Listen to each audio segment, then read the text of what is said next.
บริเวณบางปอนเป็นระเบียบยาวไปปีกาดยิโจเตอร์กาดสเวนอย่างนั้นนะตอนนี้จะสเวนช่วงลำใบขณะการตีมวยยังถ่ายมีการสเวนยังจังการตัวไหนก็ยังเอาถอดการหนึ่งมาเอาเลยจังแล้วการสเวนนั่นก็มีแต่เซเลยกันอย่างได้ให้ชั่วโมงที่ตังจังนะจังนี่ยังgiờการยิโจยังมั้งมือเขาหลักเถอะđâm bay nhauពីកងជប៉ុនទៅកងជប៉ុនបានយើងត្រូវរើសយកភាសាជប៉ុនបើអង់គ្លេសយើងផ្ញើបានកងជជកងជជកអញ្ចឹងយើងយកនេះអក្សរនេះបន្តមកទៀតយើងរើសយកមួយនេះអានេះផ្ញើទៅធនាគារផ្សេងផ្សេងអញ្ចឹងណាចូលមកខៀវនេះកន្លែងនេះយើងវាយពាក្យសម្ងាត់យើង4ខ្ទង់លេខកូដសម្ងាត់យើងអញ្ចឹងណា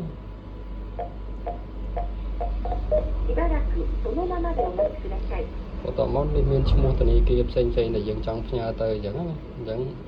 នៅក្នុងនោះវាអត់មានឈ្មោះធនាគារដែលយើងចង់ផ្ញើទៅយើងចុចមិញនេះ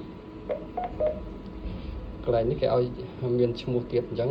នៅក្នុងនោះអត់មានឈ្មោះធនាគារ7នេះទេអញ្ចឹងយើងត្រូវ search ឈ្មោះអញ្ចឹងយើងនេះត្រូវអក្សរសូណូនេះ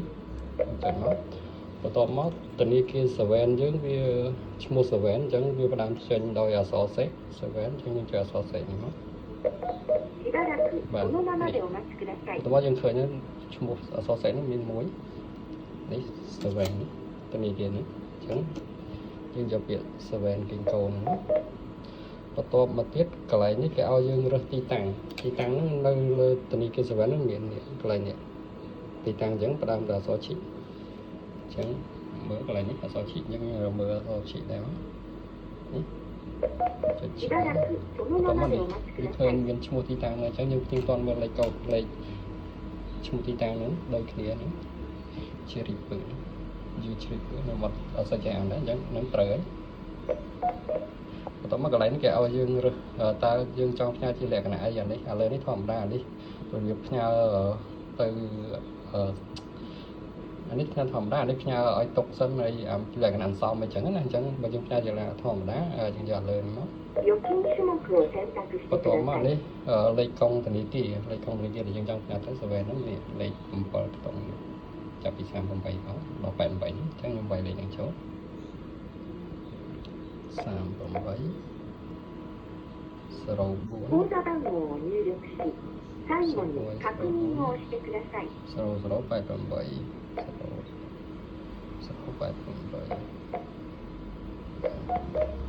បន្ទាប់មកកន្លែងនេះយើងគេឲ្យយើងដាក់ចំនួនលុយដែលយើងចង់ផ្ញើទៅអញ្ចឹងផ្ញើ 5000 លើក50,000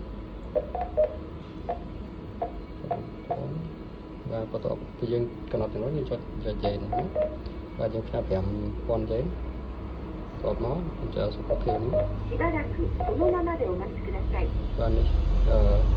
ថ្ងៃបុណ្យយើងថ្លៃផ្ញើរៀងថ្លៃ